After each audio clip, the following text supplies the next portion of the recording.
Jaya Radha Madhava Punya Bihari.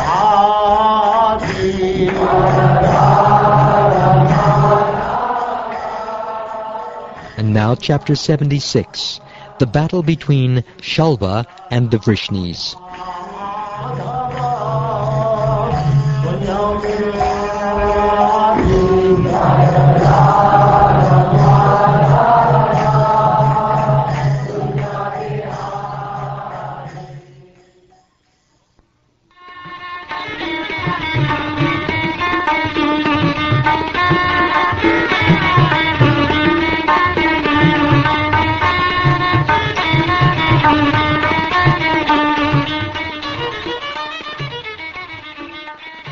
Shukdev Goswami said, "Now please hear, O king, another wondrous deed performed by Lord Krishna, who appeared in his human-like body to enjoy transcendental pastimes. Hear how he killed the master of Sobha." Salva was a friend of Shishupal's. When he attended the wedding of Rukmini, the Yadu warriors defeated him in battle, along with Jarasandha and the other kings. Salva swore in the presence of all the kings, "I will rid the earth of the Yadavas. Just see my prowess." Having thus made his vow, the foolish king proceeded to worship Lord Pashupati, or Lord Shiva, as his deity by eating a handful of dust each day and nothing more. The great Lord Umapati is known as he who is quickly pleased, yet only at the end of a year did he gratify Salva, who had approached him for shelter, by offering him a choice of benedictions. Salva chose a vehicle that could be destroyed by neither demigods, demons, humans, Gandharvas, Uragas, nor Rakshasas, that could travel anywhere he wished to go, and that would terrify the Vrsnis. Lord Shiva said, "So be it." On his order, Mayadanava, who conquers his enemies' cities, constructed a flying iron city named Sobha and presented it to Salva. This unassailable vehicle was filled with darkness and could go anywhere. Upon obtaining it, Salva went to Dwarka, remembering the Vrsnis' enmity toward him.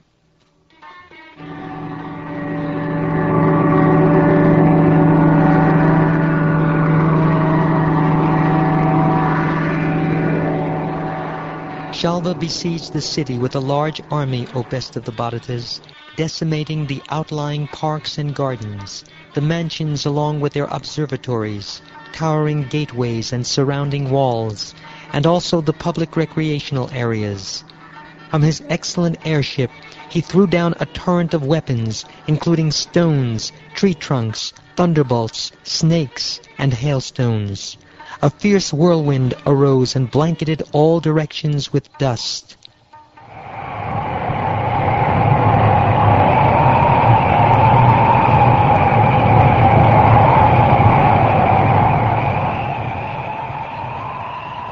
Thus terribly tormented by the airship Sobha, Lord Krishna's city had no peace, O king, just like the earth when it was attacked by the three aerial cities of the demons.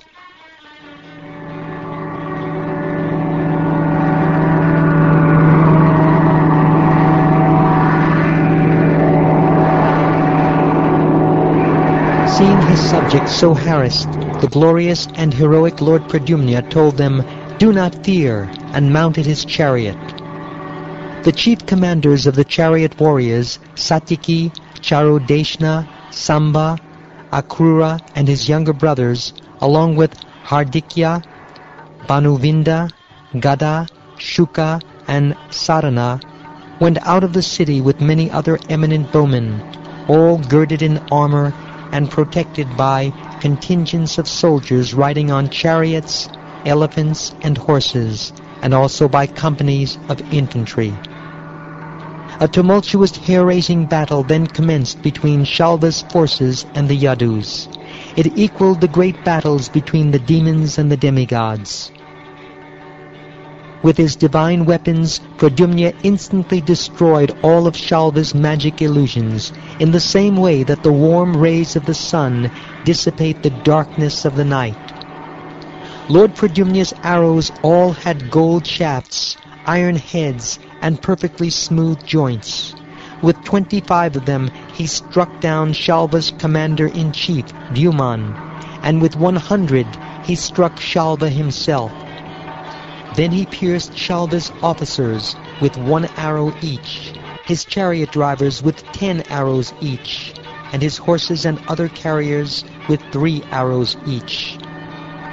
When they saw the glorious Pradyumna perform that amazing and mighty feat, all the soldiers on both sides praised him. At one moment the magic airship built by Mayadanva appeared in many identical forms, and the next moment it was again only one. Sometimes it was visible, and sometimes not. Thus Shalva's opponents could never be sure where it was.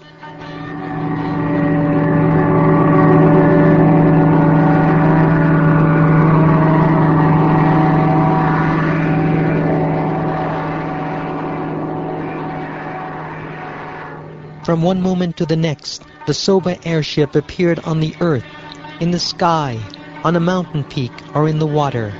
Like a whirling, flaming baton, it never remained in any one place.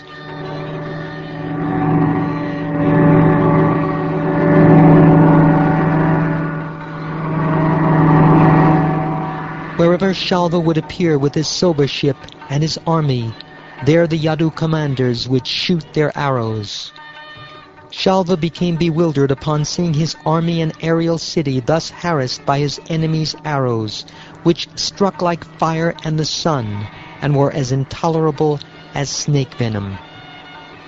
Because the heroes of the Vrishni clan were eager for victory in this world and the next, they did not abandon their assigned posts on the battlefield, even though the downpour of weapons hurled by Shalva's commanders tormented them.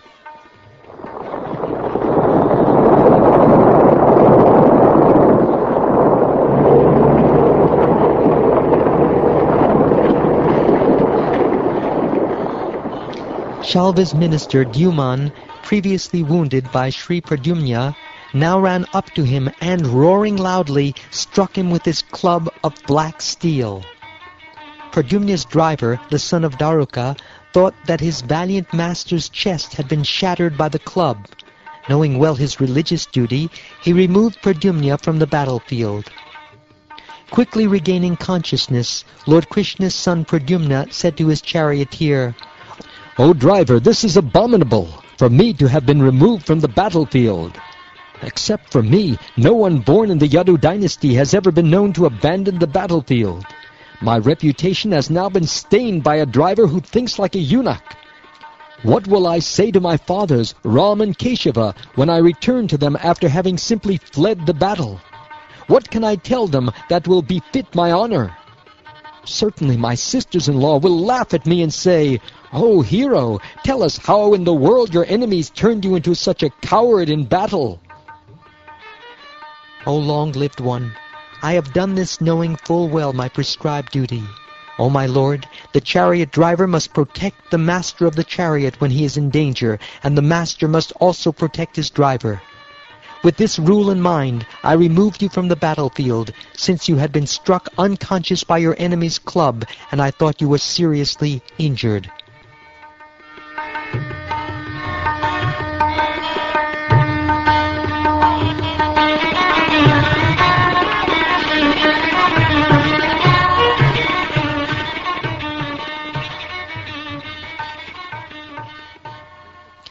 Thus ends the 76th chapter of the 10th canto of the Srimad Bhagavatam, entitled The Battle Between Shalva and the Vrishnis.